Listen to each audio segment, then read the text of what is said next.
Caríssimos irmãos e irmãs, os textos de hoje têm duas conotações diversas. Uma que a ressurreição repercute também na nossa vida do dia a dia.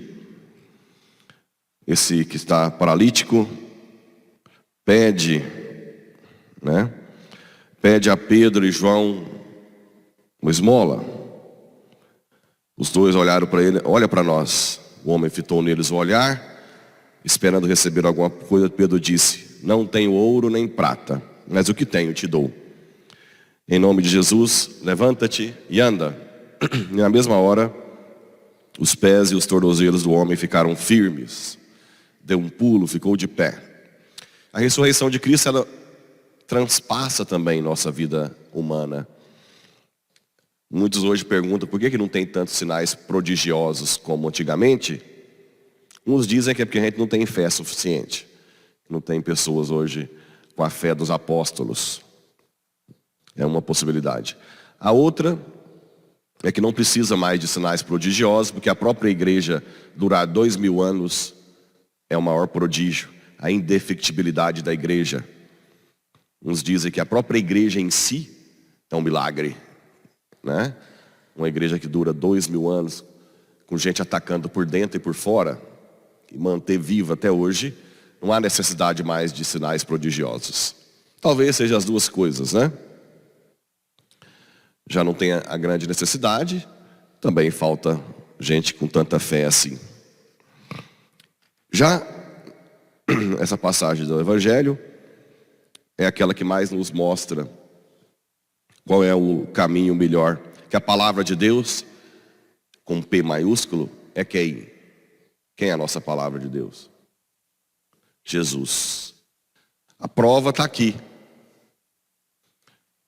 Eles liam a palavra de Deus, a palavra de Deus escrita, mas não entenderam nada,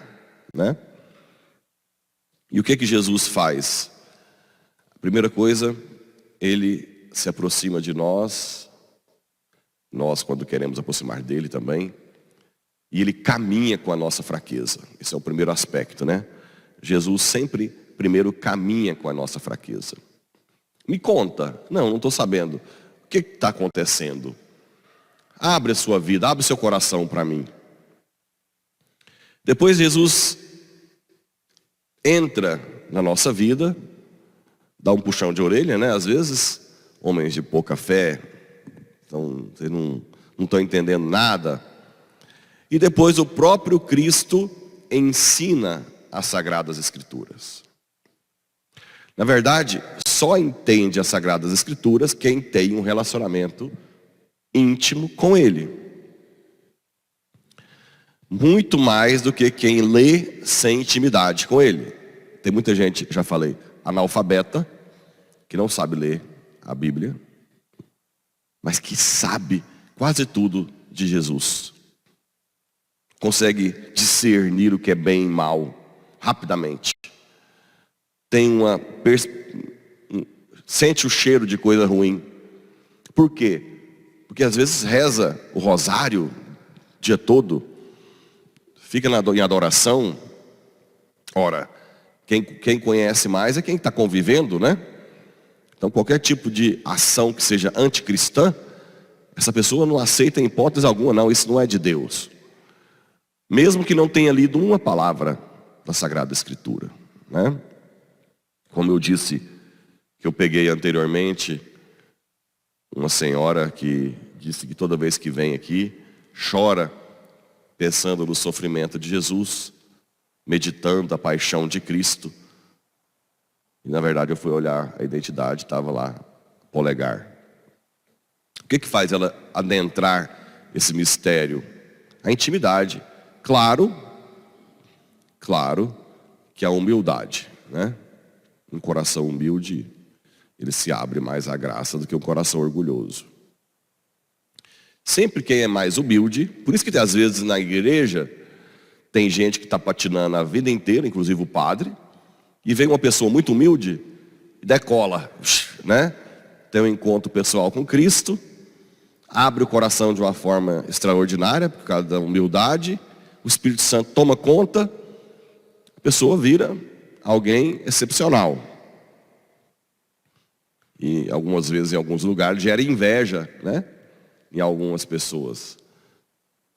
Porque a pessoa está indo muito bem, está rapidamente captando o que Jesus quer. Então, e geralmente, essas pessoas que são analfabetas são mais humildes. Geralmente. Então elas têm uma abertura de coração maior. Tendo uma abertura de coração maior, o Espírito Santo age. Uma doutora da igreja, ela não sabia escrever. Santa Catarina de Sena. Quando o livro Diálogo, ela tinha êxtase e alguém escrevia. Ela ditava, né? Porque era muito humilde, não sabia ler na época, nem escrever, mas Jesus a usou de uma forma e se transformou em doutora da igreja. Sem saber escrever e ler. Doutora da igreja.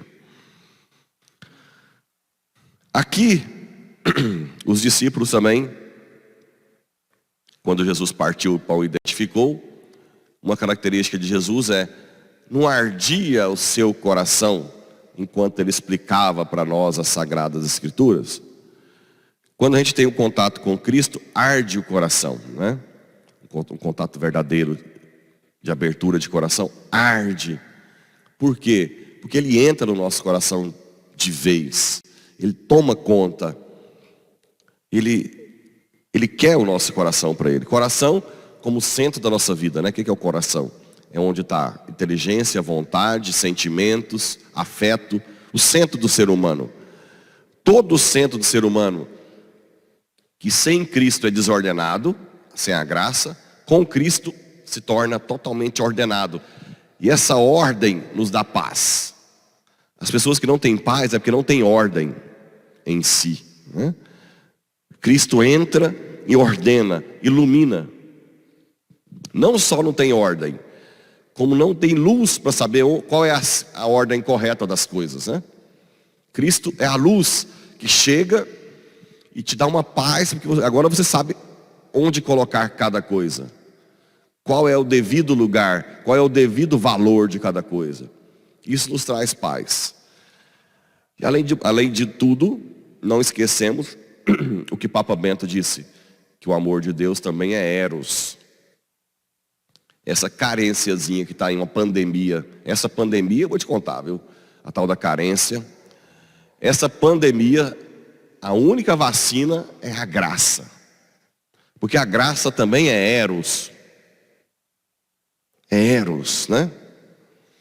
O amor da carência de pai, da carência de namorado e namorada, da carência de mãe, da carência de tudo. Só o amor de Deus pode saciar. Por isso que é importante que a gente seja canal de graça para essas pessoas. Não só o padre, mas vocês, né? Rezar com imposição de mão. Ser o ombro de alguém que está carente. Dar afeto mesmo, né? Dar afeto. Mas não só o seu afeto humano, mas ser canal de graça para o afeto divino. Esse afectus, né? Que muda, que vem do alto. É outra coisa também que Jesus preenche. Nossa carência.